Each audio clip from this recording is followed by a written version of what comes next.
Friends, this is Neeru. आज हम जो है 2012 का सीडीपी पोर्शन करेंगे। इससे पहले हम 2011 के रीत level first and level second का सीडीपी कर चुके हैं। Now a first question is which of the following statement is not true about the effect of मल न्यूट्रिशन। यानी जो कुपोषण होता है उसके बारे में कौन सी चीज़ सही नहीं है, हमें ये बतानी है।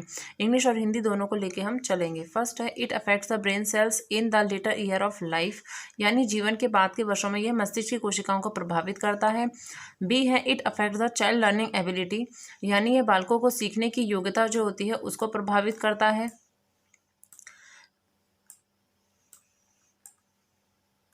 यस, नेक्स्ट है हमारा the children tend to be depressed and nervous, बालक जो है निराश आशंकित रहते हैं। डी है it affects the growth in height, यह कद को प्रभावित करता है। तो हमें क्या देखना है, कुपोषण की कौन सी चीज़ सही नहीं है। सबको पता है कि बालकों के सीखने की योग्यता को प्रभावित ही करता है। निराश आशंकित भी रहते हैं क्योंकि ये बच्चे की खाने पीने की व्यवस्था से होता है, जहाँ बच्चे को हम ढंग से खाना पीना नहीं देते हैं, इस कारण से कुपोषण की बीमारी हो जाती है। यानी इसका फर्स्ट वाला जो ऑप्शन है बिल्कुल गलत है। क्वेश्चन में यही पूछा है कि कौन सी चीज़ सही नहीं है, तो हमें पता है कि फर्स्ट वाला ऑप्शन सही नहीं है, यानी जीवन के बाद के वर्षों में यह मस्तिष्क की कोशिकाओं को प्रभावित करता है, ये सही नहीं है कुपोषण से रिलेट में। नेक्स्ट क्वेश्चन की बात करते हैं विच of the following yes which of the following is not N outward expression during puberty. Puberty यानी किशोरावस्था जो हमारी है उसको लेके कौन सी चीज़ सही नहीं है। पहला है रेबिलियंस अगेंस्ट अथॉरिटी, यानी प्रभुता और सत्ता के विपरीत हम विरोध करते हैं, क्योंकि इस लेवल में बच्चे ऐसी चीज़ें करते हैं, तो ये बिल्कुल ठीक है। हमें बताना है कि कौन सी चीज़ सही नहीं है। नेक्स्ट है रेस्टलेसनेस, यानी अशांति की भावना बच्चे में रहती है।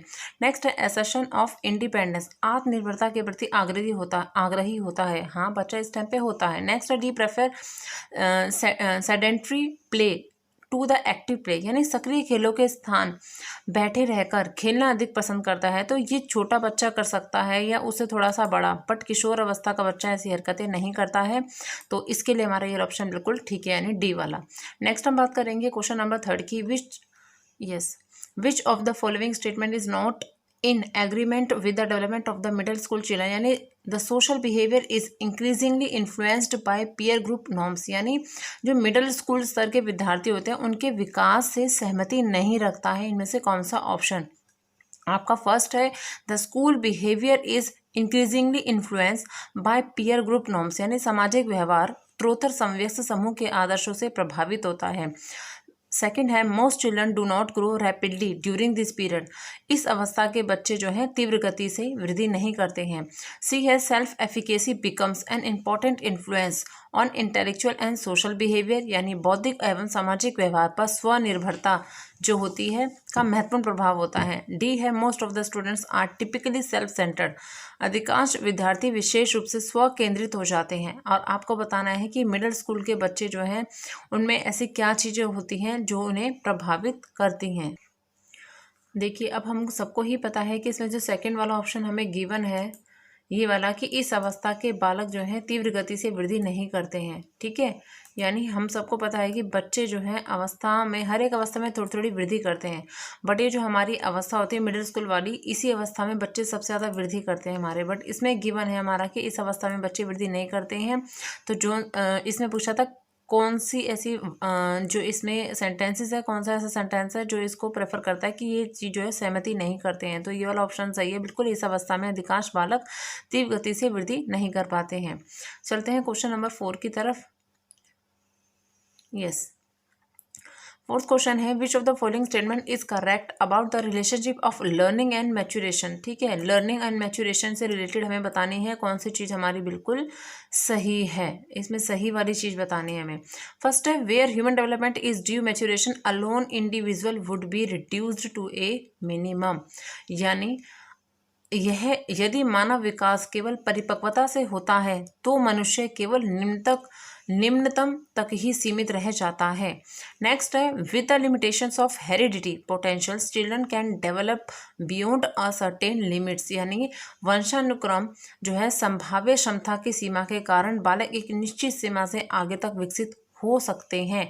तो आपको ही ध्यान रखना, जब भी क्वेश्चन अधिगम परिपक्वता यानी वंशानुक्रम और पर्यावरण से रिलेट आता है तो इनमें से दोनों ही हमारे जो है शरीर को प्रभावित करते हैं, ह्यूमन बॉडी को, दोनों ही चीज़ें उसके विकास में, निरंतर विकास में प्रभावित करती हैं। तो कोई भी ऐसा ऑप्शन ना हो जिसमें किसी एक को ज़्यादा महत्व दिया हो।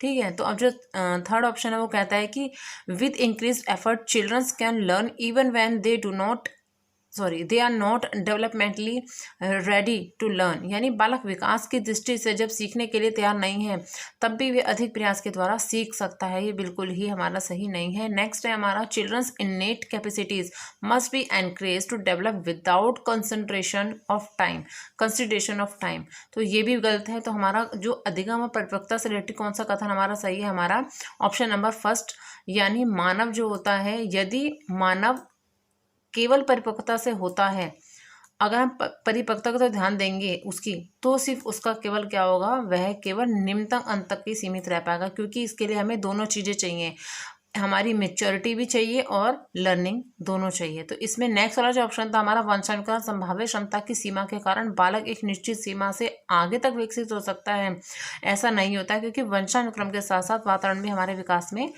प्रभाव डालते हैं। नेक्स्ट हम बात करेंगे क्वेश्चन नंबर 5 की। क्वेश्चन नंबर 5 कहता है हमारा कि one of the following principle of the development का प्रिंसिपल आपको देखना है, is that happiness varies at different period in the development patterns according to this principle. ऐसा कौन सा पैटर्न है? The first year of life is usually the happiest period. जो हमारी फर्स्ट ईयर लाइफ होती है, यानी जो हमारी शैशवावस्था आप कह सकते हैं कि जीवन का जो प्रथम वर्ष होता है, सबसे ही अधिक खुशी वाला काल होता है। नेक्स्ट है द पुबर्टी, यानी जो किशोरावस्था होती है, is the happiest period of life and the first year is also the happiest period of life. यानी इसमें आपकी प्यूबर्टी और जो फर्स्ट हमारा लेवल होता है लाइफ का, वो दोनों ही हैप्पीएस्ट होते हैं। सी है the puberty is the most unhappy period of the life, कि पुबर्टी जो है वो अनहैप्पी रहता है। नेक्स्ट है the first year of the life is happiest and the puberty is the most unhappy period of the life, यानी first year जो होता है आपका हैप्पी रहता है एंड पुबर्टी वाला जो है अनहैप्पी रहता है। ठीक है, तो यही वाला ऑप्शन हमारा बिल्कुल करेक्ट है कि फर्स्ट ईयर तो हमारा काफ़ी अच्छा रहता है, यानी शैशवावस्था में सब बच्चे क्या करते हैं, लाइफ को एंजॉय करते हैं, लेकिन जैसे ही पुबर्टी आती है तो अनहैप्पी पीरियड हमारा स्टार्ट हो जाता है। ऑप्शन नंबर 5 का डी बिल्कुल करेक्ट है। नेक्स्ट हम बात करेंगे क्वेश्चन नंबर 6 की। यस, क्वेश्चन नंबर 6 है which of the following contribution most in the learning and development of the children. हमें बताना है कि निम्न में से बालकों के अधिगम और विकास में सबसे अधिक योगदान किसका रहता है। फर्स्ट है family peer group and television, यानी परिवार, समवयस्क समूह और टेलीविजन। नेक्स्ट है family peer group and teacher, यानी परिवार, समवयस्क समूह और अध्यापक। नेक्स्ट है सी है फैमिली प्ले कंप्यूटर, यानी परिवार, खेल, कंप्यूटर। डी है फैमिली प्ले टूरिज्म, यानी परिवार, खेल और पर्यटन। अगर क्वेश्चन हमसे पूछा गया कि अधिगम और विकास में सबसे अधिक योगदान किसका था, ठीक है, क्योंकि हमें अधिगम और विकास दोनों चाहिए, तो लर्निंग हमें कहाँ मिलेगी, परिवार भी देगा, हमारे पीयर ग्रुप भी देंगे, ठीक है ना, और हमारे अध्यापक भी देंगे। तो बी वाला ऑप्शन बिल्कुल करेक्ट है।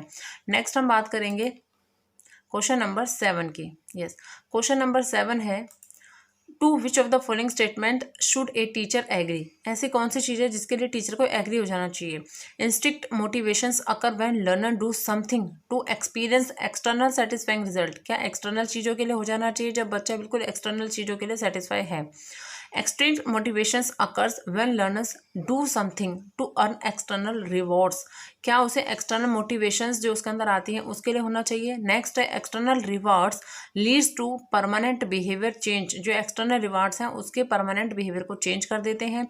एक्सटर्नल रिवॉर्ड्स लीड्स टू इंस्ट्रिक्ट मोटिवेशन। एक्सटर्नल जो रिवॉर्ड्स हैं वो क्या करते हैं, उससे बच्चे में इंस्ट्रिक्ट मोटिवेशन आती है। ठीक है, अब हम चलते हैं हिंदी की तरफ। यानी एक अध्यापक को निम्न में से किस कथन से सहमत होना चाहिए। आंतरिक अभिप्रेरणा तब आती है, यानी तब होती है जब अधिगमकर्ता बाह्य संतोषजनक परिणाम का अनुभव करने के लिए कार्य करता है। तो ये बिल्कुल ही गलत है।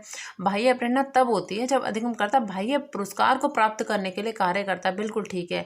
देखो, बाह्य प्रेरणा जब ही आती है बच्चे में जब वो बाहर के पुरस्कार को प्राप्त करना स्टार्ट कर देता, वही होती है उसकी बाह्य अभिप्रेरणा। ठीक है, और आंतरिक क्या होती है, जो बच्चे के अंदर से होती है, जिसको वो लक्ष्य प्राप्त करने के लिए जब तक लक्ष्य प्राप्त नहीं होता जब तक वो उसी प्रेरणा से कार्य करता है। ठीक है, तो ये हमारा हो गया 7 का बी बिल्कुल करेक्ट है। नेक्स्ट हम बात करेंगे क्वेश्चन नंबर 8 की। क्वेश्चन नंबर 8 है हमारा, a teacher gives a blank outline map and that show the location of the river, mountains, valley and plains etc. He asked student to figure out where the major cities, railway and the highway connected the major cities might be located. Students are not permitted to consult book or other maps. Here the teacher approach is, क्या वो discovery approach है, concept है, problem solving है, inquiry approach है? एक बार हिंदी में read out करते हैं इस क्वेश्चन को कि एक अध्यापक मानचित्र की खाली रूपरेखा में केवल नदी, पहाड़, मैदान और घाटियों को प्रदर्शित करता है। वह विद्यार्थियों को मुख्य नगर, रेलवे व मुख्य नगरों को जोड़ने वाले राजमार्गों को चिन्हित करने को कहता है। विद्यार्थियों को अन्य पुस्तकों और मानचित्र को अध्ययन करने की इस दौरान मनाही होती है। अध्यापक के द्वारा प्रयुक्त उपागम है, यानी इसके लिए अध्यापक क्या यूज कर रहा है? जब भी बच्चों को सेल्फ किसी काम को करने के लिए दिया जाता है लेकिन उसे कंसेप्ट बताया नहीं है, उसको तो खुद कुछ करने के लिए दिया गया है और खाली उसे पकड़ा दिया गया है, तो इसे कहते हैं खोज उपागम। ठीक है, क्या कहते हैं? Discovery approach. तो 8 का हमारा फर्स्ट ऑप्शन बिल्कुल करेक्ट है। 9 की बात करेंगे हम लोग। Question number 9, which of the following is not an example of the Bandura's observation theory? तो बेंडूरा की ऑब्जर्वेशन थ्योरी में क्या चीज़ नहीं आती है? फर्स्ट है student learning of dissection of the earthworms, dissection of the earthworms, और है enthusiasm about cricket, disdain for the study of social study and packing the school bag और रिंगिंग ऑफ स्कूल बेल। यानी विद्यार्थियों को केंचुए के विच्छेदन को सीखना, क्रिकेट के उत्साह को, सामाजिक अध्ययन के प्रति नापसंदगी या स्कूल की घंटी बजने पर अपने बस्ते बंद कर लेना। देखिए ये लिखा है packing the school bag on ringing of the school bell, तो ये वाला ऑप्शन बिल्कुल गलत है क्योंकि स्कूल की घंटी बजने पर उसे कोई उद्दीपक मिल रहा है जब वो क्रिया कर रहा है, तो ऐसा बेंडूरा जी बिल्कुल नहीं कहते हैं। तो ये वाला बिल्कुल हमारा ऑप्शन गलत है। क्वेश्चन आंसर नंबर जो डी है रॉन्ग है, वही हमारा सही आंसर है। यानी इसने पूछा है कि कौन सा कथन सही नहीं है रिलेटेड टू बेंडूरा। 9 का डी। नेक्स्ट हम बात करेंगे क्वेश्चन नंबर 10 की। यस, क्वेश्चन नंबर 10 कहता है कि Rajesh Mrs a month of the school because of his illness. वो बीमार है इसलिए उसने अपना 1 मंथ का स्कूल मिस कर दिया है। When he returns to school he does not know how to do this long division assignment, कि ये जो भाग है उसे किस तरीके से हमें करना है। After a number of the frustrating experience in which he fails long division problems, वो बहुत ही डर जाता है इन लॉन्ग डिवीजन उसे आती नहीं, वो ढंग से उसे आ ही नहीं पा रही और वो बहुत फेल हो रहा है उस चीज़ में। He feels anxious whenever he encounters a division task, जैसे उसे ये टास्क मिलता है डिवीजन का बहुत ज़्यादा एंशियस हो जाता है, उस चीज़ को लेकर डरने लगता है, चिंतित हो जाता है। As per the classical conditioning, अगर हम जो क्लासिकल कंडीशनिंग है हमारी पावलोव की उसके हिसाब से देखें तो यूसीएस क्या है, यानी उसमें अनकंडीशनल स्टिमुलस क्या कहलाएगा? ठीक है, तो वो क्या कहलाएगा? देखो ऑप्शन नंबर है एंग्जाइटी अबाउट फेलियर, या फेलियर फ्रस्ट्रेशन है, लॉन्ग डिवीजन प्रॉब्लम है, anxiety about long division problem. अगर ऐसी कंडीशन होती है कि बच्चा उस चीज़ को मतलब उस चीज़ से वो क्या उसको देखते ही उसको फीलिंग आ रही है, यानी उसके पास लॉन्ग क्वेश्चन आया और वो डरा, यानी उस पर कंडीशन अप्लाई होगी, तो ये क्या होगा? उसकी फ्रस्ट्रेशन कहलाएगी, असफलता और भग्नाशा कहलाएगी हिंदी में। ठीक है, तो हमारा 10 का बिल्कुल बी वाला ऑप्शन बिल्कुल करेक्ट है। नेक्स्ट हम बात करेंगे हमारे क्वेश्चन नंबर 11 की। क्वेश्चन नंबर 11 है which type of the learning mainly influence personality of the children. बच्चे की पर्सनैलिटी पे यानी व्यक्तित्व पे कौन सी चीज़ प्रभावी होती है, प्रभावित करती है? फर्स्ट है trial and error learning, imitation learning, insightful learning, instructional learning. तो हमें देखना है कि प्रयास एंड त्रुटि अधिगम, अंतर्दृष्टि अधिगम, अनुकरण या अनुदेशनात्मक। तो बोर्ड ने क्या बोला है? अनुकरण, यानी इमिटेशन मेथड जो है बिल्कुल ही बच्चे के व्यक्तित्व पर प्रभावित करता है। वो जैसे जैसे किसी को देखेगा वैसे वैसे उसके व्यवहार में परिवर्तन आएगा, तो सबसे बेस्ट रहेगा उसका इमिटेशन। इनमें से आपको बेस्ट देखना था कि बालक के व्यक्तित्व में किस प्रकार का अधिगम अधिक प्रभावित करेगा। जैसा बच्चा अपने आसपास के वातावरण को देखता है बच्चा वैसा ही हूबहू अपने आप को अप्लाई करता है। तो बी वाला ऑप्शन बिल्कुल करेक्ट है 11 का। Now come to the question number 12। Question number 12 which of the following statement about individual difference is true. Individual difference को लेके कौन सी चीज़ सही है ये बतानी है। If the intelligence level of the students is same still the level of the achievement will be different. अगर हमारा जो स्टूडेंट का लेवल है सेम है तो उसका अचीवमेंट लेवल है वो डिफरेंट होगा। All the childrens do not have some similarities. The curve showing individual difference is titled to one direction और पोल की तरफ दिखाता है, या individual difference are due to heredity, जो ये होते हैं हेरिडिटी के कारण होते हैं। हिंदी में बात करेंगे व्यक्तिगत विभिन्नता से संबंधित निम्न में से कौन सा कथन सही है? यदि विद्यार्थियों को बुद्धि स्तर समान है तब भी बुद्धि लब्धि में भिन्नता हो सकती है। सभी बालकों में कुछ ना कुछ समानता नहीं कुछ भी समानता नहीं होती है, बिल्कुल गलत है। व्यक्तिगत विभिन्नता के वक्र खींचकर दिखाने पर वह एक दिशा की ओर झुक जाता है। व्यक्तिगत विभिन्नता वंशानुक्रम के कारण होती हैं। तो ऑप्शन नंबर हमारा कौन सा ठीक है? Option number A. Option number A हमारा बिल्कुल ही करेक्ट है, जिसमें दिया है कि यदि विद्यार्थियों के बुद्धि स्तर समान है तो उनकी क्या होगी? उपलब्धि में भिन्नता हो सकती है। ठीक है ना? If the intelligent level of the student is same still the level of the achievement will be different. ठीक है, नेक्स्ट हम बात करेंगे क्वेश्चन नंबर 12 नाउ। यस, आप लोग देखिए इसमें एक क्वेश्चन जो 12 हो गया हमारा। यस, क्वेश्चन नंबर 13 को देखेंगे हम लोग। The following is an example of, आपको एग्जाम्पल दे रखा है। अब आप इस क्वेश्चन को ज़्यादा डीपली समझें इससे पहले आप इसको एक देखिए, एक मैप्स काइंड बना रखा है। इसे हम वैसे भी फर्स्ट टाइम में देखते ही समझ जाएंगे। अगर हम भी कभी स्टडी करते हैं तो अपना एक तरीका बनाते हैं। ये चीज़ 2 पार्ट में क्या है हमारी? डिवाइड है। ठीक है, इससे हम समझ जाएंगे क्या है हमारी, ये 2 पार्ट में डिवाइड है। उसी तरीके से हम समझेंगे फिर ये 3 पार्ट में डिवाइड है। इस तरीके से क्या है, ये हम एक कंसेप्ट बना रहे हैं कि हम समझना कैसे, इसको इस तरीके से समझाना है, इसके 3 पार्ट होते हैं, इसके ये पार्ट होते हैं, उस तरीके से। ठीक है, तो ये क्या कंसेप्ट है जो हम स्टडी में यूज़ करते हैं। और ऑप्शन में भी दे रखा है कि क्या है, ये एक डायग्राम है, मॉडल है, कंसेप्ट मैप है, ग्राफ है। तो क्या है, ये कंसेप्ट मैप है। ठीक है ना? नेक्स्ट हम बात करेंगे क्वेश्चन नंबर 14 की। Which of the following is not a projective technique, इसमें से प्रोजेक्टिव टेक्निक कौन सी नहीं है? Play technique, word association technique, picture association technique या केस स्टडी। तो केस स्टडी क्या है हमारी? प्रोजेक्टिव टेक्निक नहीं है। नेक्स्ट हम बात करेंगे क्वेश्चन नंबर 15 की। Which of the following do not help in understanding the ethnic individual differences, इसमें कौन सी चीज़ ठीक साबित नहीं होती जो प्रजातिगत व्यक्तिगत भिन्नता होती है उससे रिलेट में? फर्स्ट ऑप्शन है हमारा वैल्यू सिस्टम, नेक्स्ट है verbal and non verbal communication, different learning arrangement and process, या इंटेलिजेंस यानी मूल्य व्यवस्था, शाब्दिक एवं अशाब्दिक संप्रेषण, अधिगम की प्रक्रिया की विभिन्न अवस्थाएं, या बुद्धि। इनमें से आपको बतानी कौन सी चीज़ नहीं है। तो हम क्या बताएंगे इसमें? 15 का क्या हो जाएगा हमारा? डी। ठीक है, क्योंकि इसने पूछा है कि एथनिक इंडिविजुअल डिफरेंस जो होता है हमारी मदद नहीं करता है किसमें? एथनिक इंडिविजुअल डिफरेंस यानी प्रजातिगत अगर विभिन्नता की बात करेंगे तो बुद्धि हमारी इस चीज़ में हेल्प नहीं करती है। नेक्स्ट बात करेंगे हम क्वेश्चन नंबर 16 की। Yes, personality is the dynamic organization within the individual of those psychophysical system that determine his unique adjustment to his environment. The definition of the personality is given by, ये जो definition है कि व्यक्ति में उन मनोदैहिक व्यवस्थाओं का गत्यात्मक संगठन है जो वातावरण के साथ उसके अपूर्व समायोजन को निर्धारित करता है। व्यक्तित्व की यह परिभाषा किसने दी है? तो ये किसने दी है? J.W.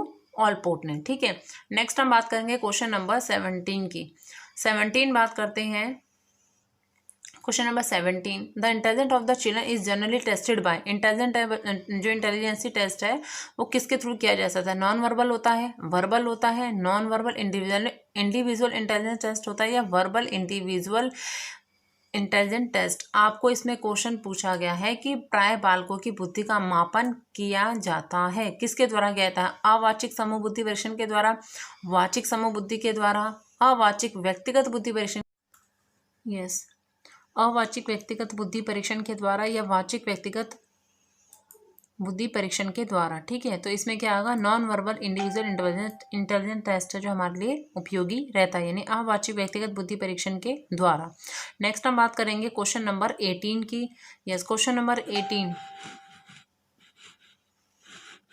यस, क्वेश्चन नंबर 18 है which of the following indicates the misuse of the intelligent test. Intelligent test का मिस यूज क्या होता है? Use the assignment for promotion के लिए यूज कर, इसका यूज जो है ये इसका मिस यूज है, या IQ levels tagged to children are used by teachers as an excuse for inefficiency, ये बिल्कुल करेक्ट है। फिर भी देखते हैं अगले ऑप्शन को, use in classifying children, use of the improving learning process. अब हिंदी में एक बार देख लेते हैं इसमें क्या बात की गई है कि निम्न में से कौन बुद्धि परीक्षण के दुरुपयोग का संकेत करता है कि उन्नति के लिए मापन में सहायता करता है, यानी बच्चा जो उन्नति करेगा उसके मापन के लिए हम इसका यूज करते हैं बुद्धि परीक्षण का, या बुद्धि लब्धि जो होती है का लेबल बालकों के ऊपर लगाकर अध्यापक अपनी अकुशलता को छिपाता है। ये बिल्कुल करेक्ट बात है और यही ऑप्शन मेरा ठीक है, यानी बी वाला ऑप्शन बिल्कुल करेक्ट है।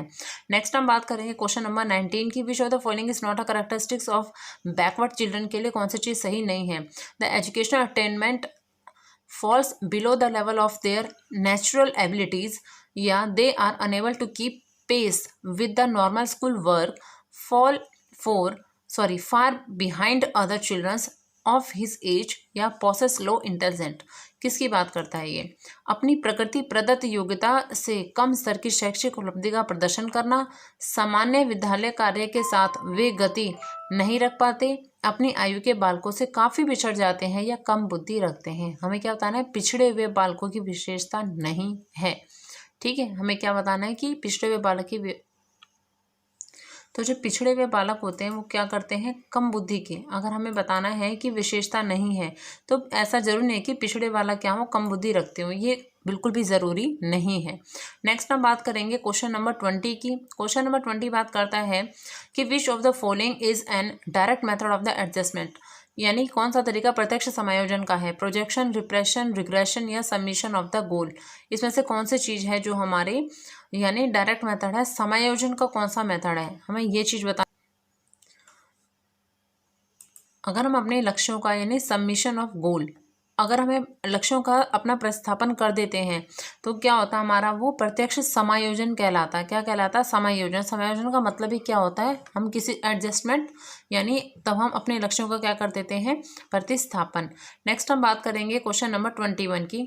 यस, क्वेश्चन नंबर 21 बात करता है हमारे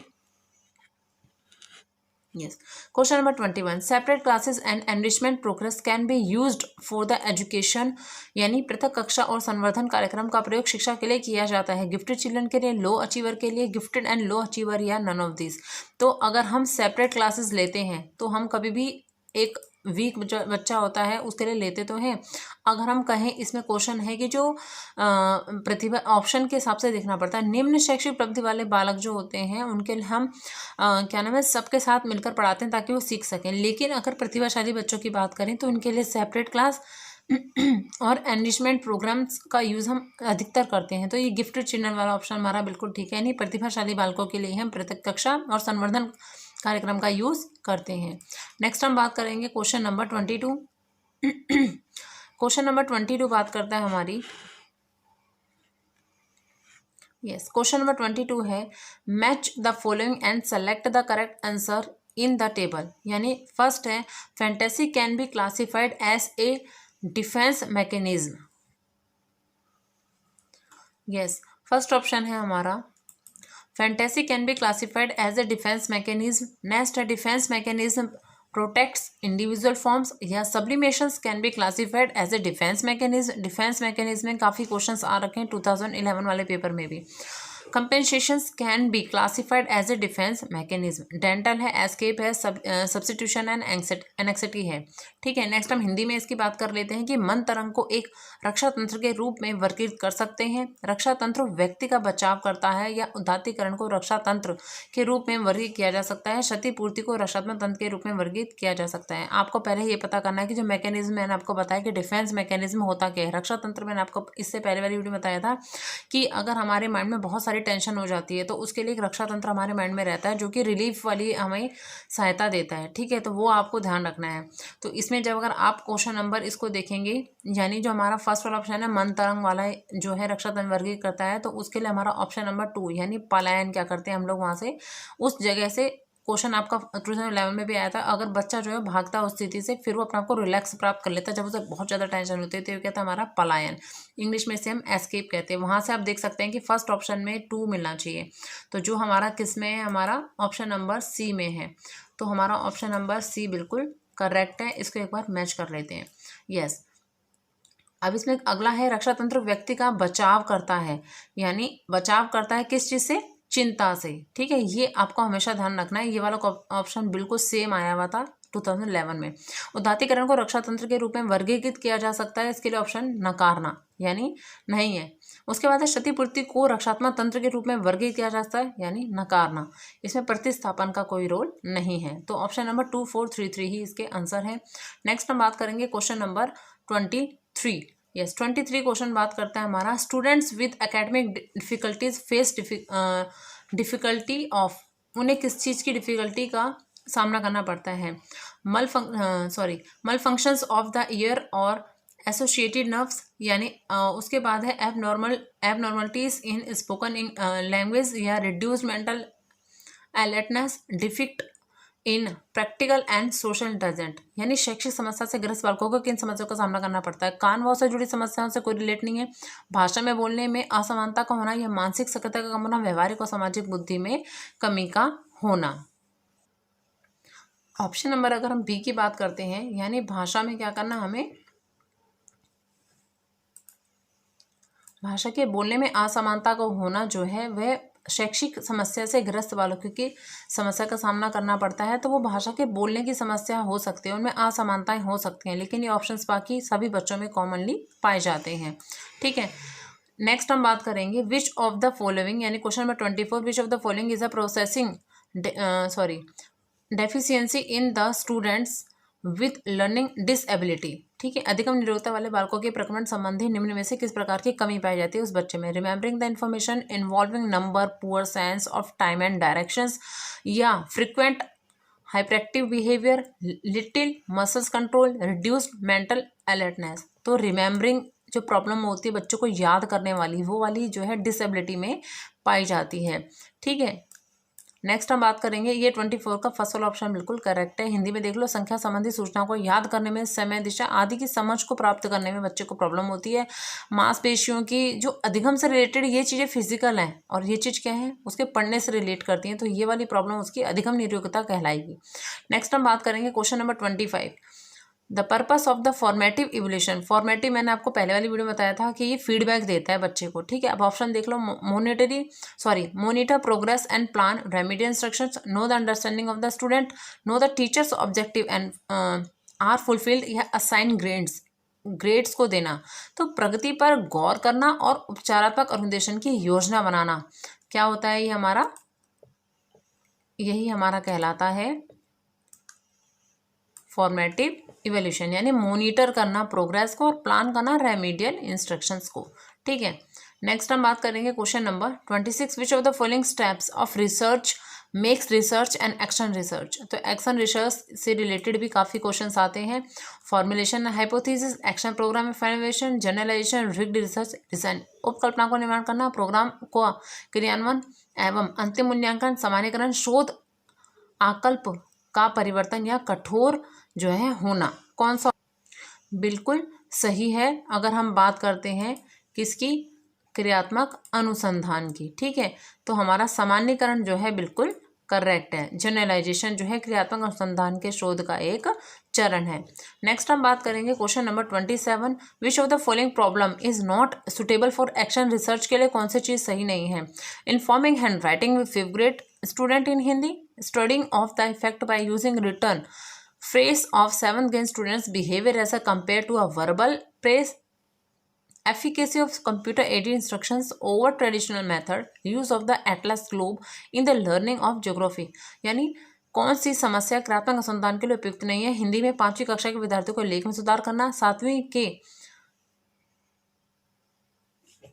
7वीं कक्षा के विद्यार्थियों के व्यवहार पर लिखित प्रशंसा या मौखिक प्रशंसा के प्रभाव का तुलनात्मक अध्ययन करना, या परंपरागत विधि के ऊपर कंप्यूटर साहित्य अनुदेशन का प्रभाव, भूगोल के अधिगम में एटलस और ग्लोब का यूज करना। तो हम क्या करेंगे, इसमें कौन सा ऑप्शन हमारा ठीक रहेगा, यस इसमें हमसे बात की गई है कौन सा हमारा जो ऑप्शन है बिल्कुल गलत है। तो ये वाला ऑप्शन जो हमें दे रखा है, ऑप्शन नंबर सी को देखिए, इसमें दे रखा है कि परंपरागत जो विधि चली आ रही है उसके ऊपर कंप्यूटर साहित्य अनुदेशन का प्रभाव, ये चीज़ जो हमारे एक्शन रिसर्च के लिए यूजफुल नहीं है।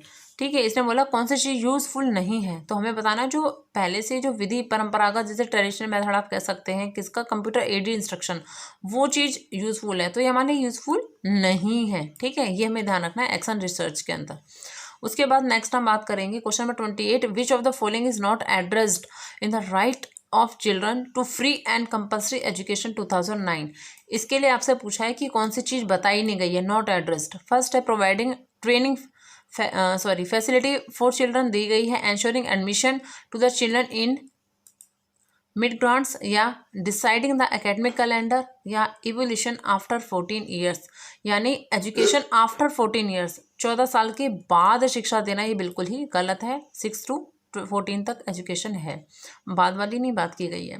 नेक्स्ट हम बात करेंगे question number 29। In the national curriculum framework 2005 the activity suggested celebration of the cultural and regional diversity of India programs to promote an attitude of the respect and responsibility towards women and compiled documentaries and features film and screen them that promote the value of justice and peace are 4: education for peace, education for values, education for citizenship and none of these। यानी राष्ट्रीय रूपरेखा पाठ्यचर्या 2005 में भारत की धार्मिक सांस्कृतिक विविधता को मानना, स्त्रियों के प्रति सम्मान को करना, ठीक है, ये क्या दिखाता है हमें? शांति की दिखाता है कि मूल्यों की शिक्षा है, हमारी नागरिकता की शिक्षा है, किस चीज़ की शिक्षा है?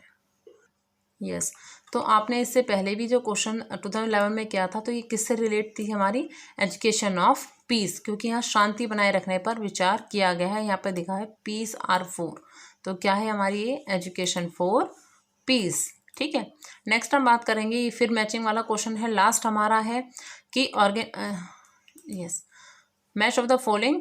Yes, organizing the experience of the seed germination progress, a role play, dialogue on gender, differentiate practice in the family, processing and packing different kind of the product in dairy farm। अब आपको क्या बताना है कि ये जो बच्चे ने ये जो इसका प्रोग्रेस हुआ है, इसमें ये वाली अवस्थाओं का क्या क्या रोल था, इसमें कौन कौन सी चीज़ बच्चा करता है। एक बार हिंदी में समझेंगे इसको कि अगर बच्चा बीज अंकुरित होने का अनुभव करता है तो ये वो अवलोकन करता है, प्रश्न पूछता है।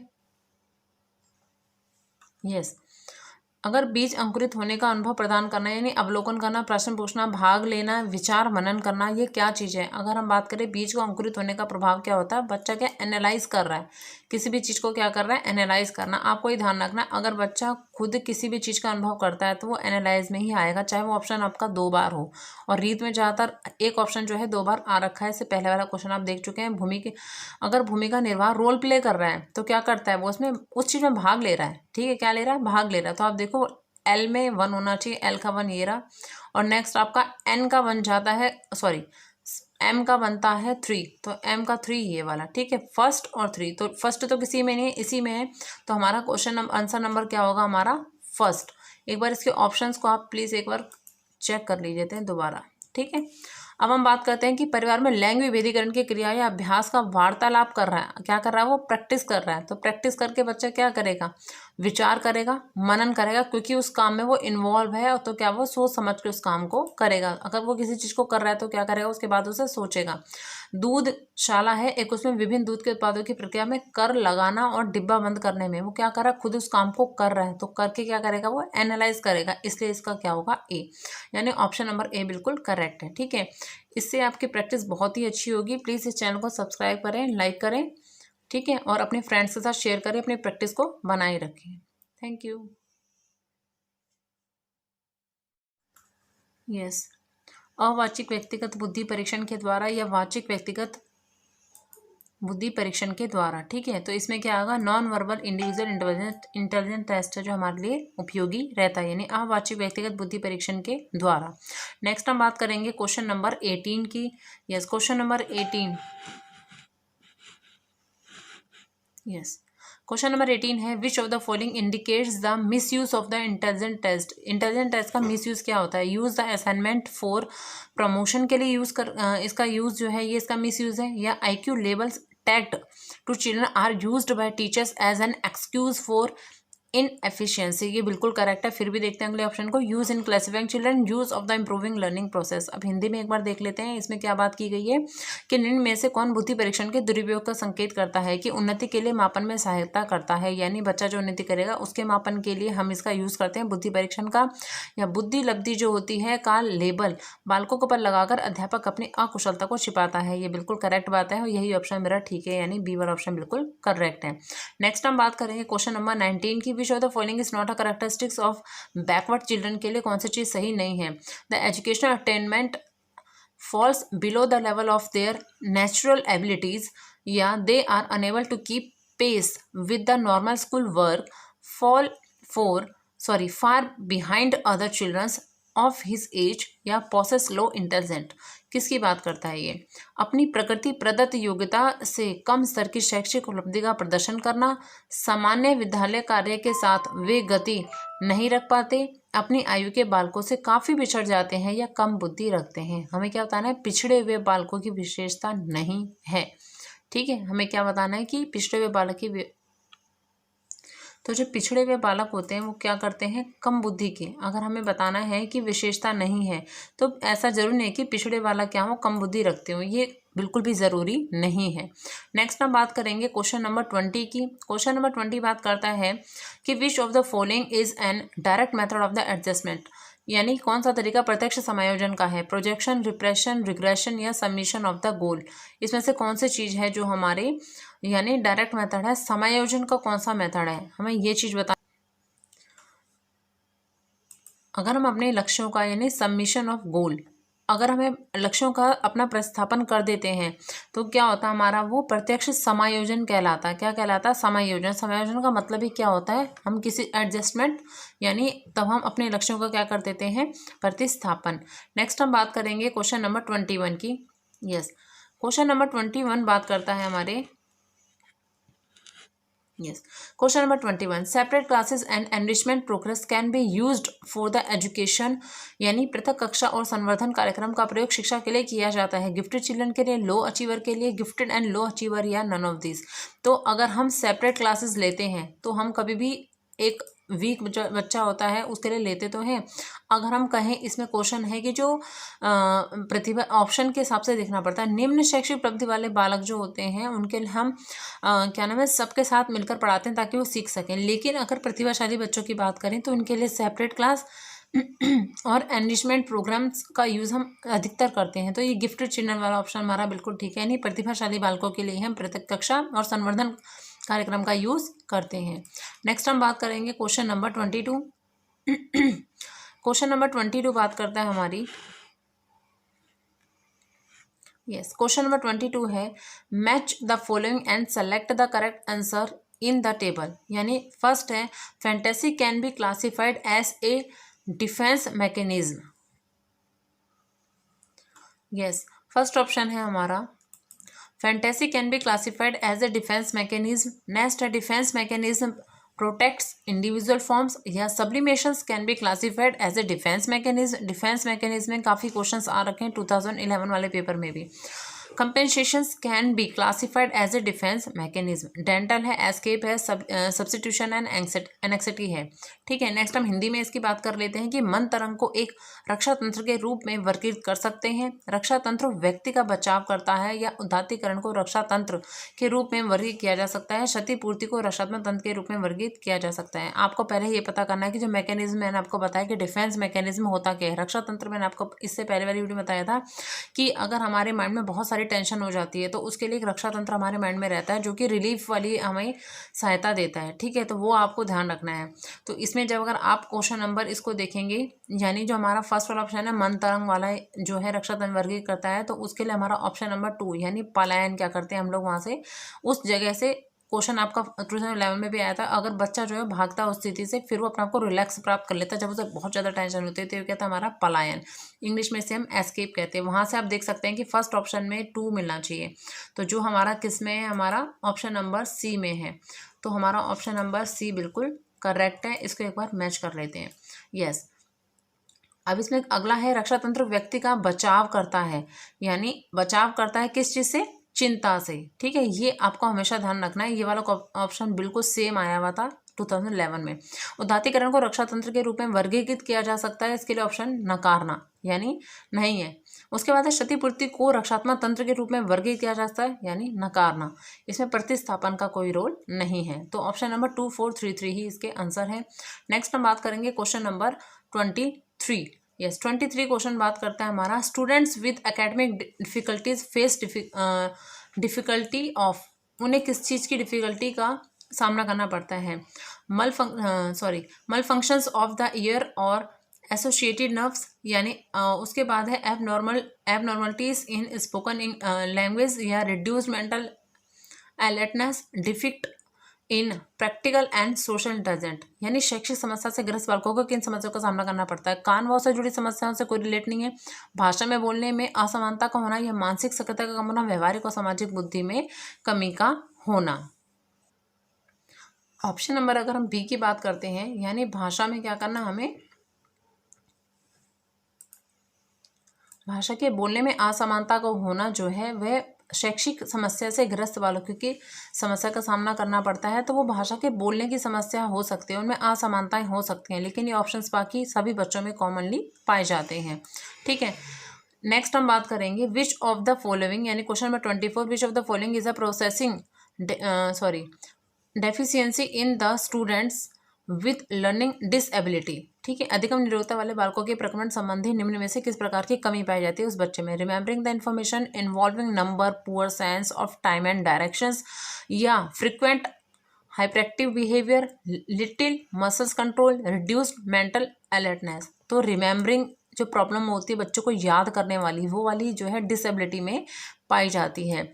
ठीक है, नेक्स्ट हम बात करेंगे, ये 24 का फर्स्ट वाला ऑप्शन बिल्कुल करेक्ट है। हिंदी में देख लो, संख्या संबंधी सूचनाओं को याद करने में, समय, दिशा आदि की समझ को प्राप्त करने में बच्चे को प्रॉब्लम होती है। मांसपेशियों की जो अधिगम से रिलेटेड ये चीज़ें फिजिकल हैं और ये चीज़ क्या है, उसके पढ़ने से रिलेट करती हैं, तो ये वाली प्रॉब्लम उसकी अधिगम निरोगता कहलाएगी। नेक्स्ट हम बात करेंगे question number 25, the purpose of the formative evolution. Formative मैंने आपको पहले वाली वीडियो में बताया था कि ये फीडबैक देता है बच्चे को। ठीक है, अब ऑप्शन देख लो, monitor progress and plan, remedy instructions, know the understanding of the student, know the teachers objective and are fulfilled, या असाइन ग्रेड्स को देना। तो प्रगति पर गौर करना और उपचारात्मक अनुदेशन की योजना बनाना, क्या होता है ये हमारा, यही हमारा कहलाता है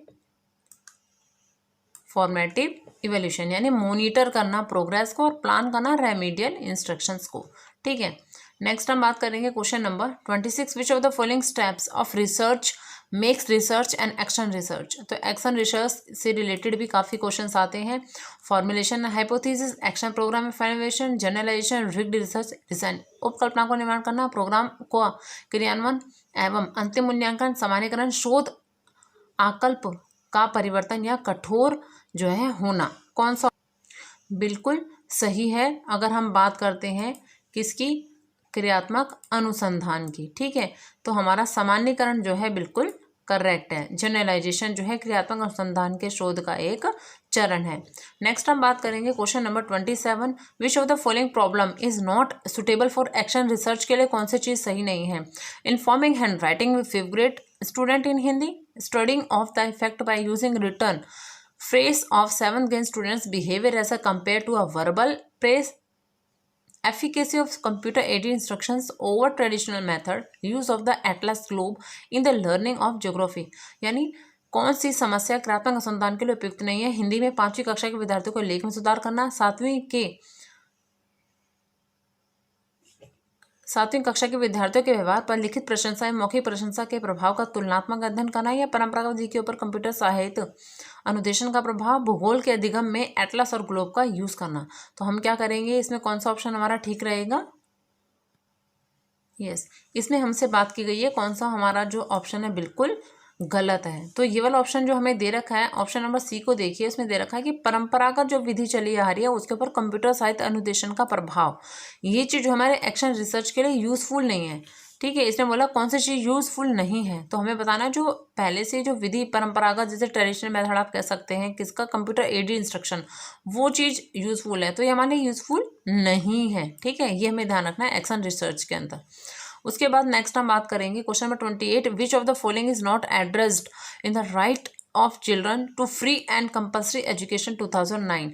इसके लिए आपसे पूछा है कि कौन सी चीज़ बताई नहीं गई है नॉट एड्रेस्ड। फर्स्ट है providing training facility for children दी गई है, ensuring admission to the children in mid grants, या डिसाइडिंग द एकेडमिक कैलेंडर, या इवोल्यूशन आफ्टर 14 ईयर्स।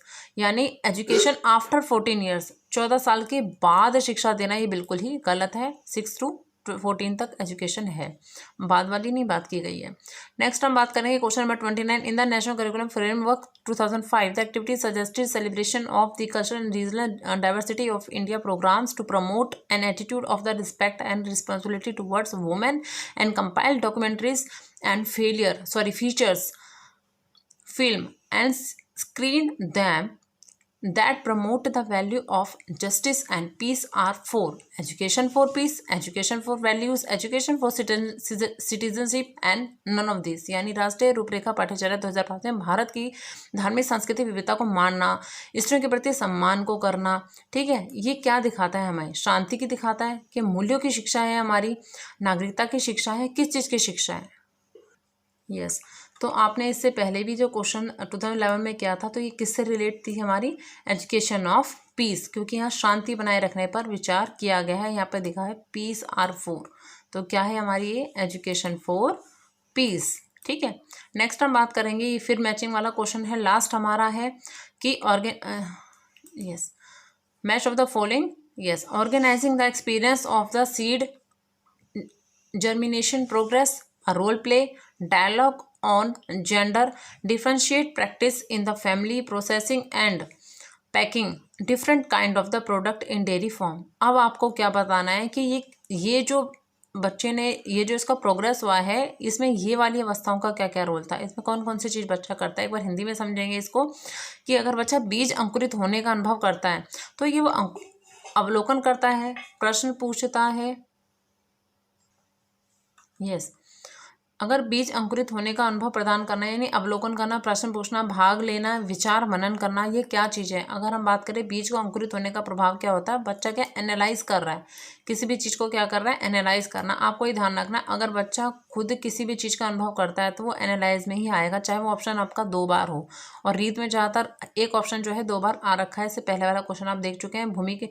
अगर भूमिका निर्वाह रोल प्ले कर रहा है तो क्या करता है वो? उसमें उस चीज़ में भाग ले रहा है। ठीक है, क्या ले रहा है? भाग ले रहा है। तो आप देखो एल में 1 होना चाहिए, एल का 1 ये रहा। और नेक्स्ट आपका एन का बन जाता है, सॉरी एम का बनता है 3, तो एम का 3 ये वाला। ठीक है, फर्स्ट और 3, तो फर्स्ट तो किसी में नहीं है, इसी में है, तो हमारा क्वेश्चन आंसर नंबर क्या होगा? हमारा फर्स्ट। एक बार इसके ऑप्शंस को आप प्लीज़ एक बार चेक कर लीजिए दोबारा।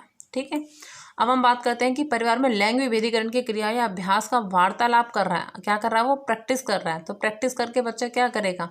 विचार करेगा, मनन करेगा, क्योंकि उस काम में वो इन्वॉल्व है, तो क्या वो सोच समझ के उस काम को करेगा। अगर वो किसी चीज़ को कर रहा है तो क्या करेगा? उसके बाद उसे सोचेगा।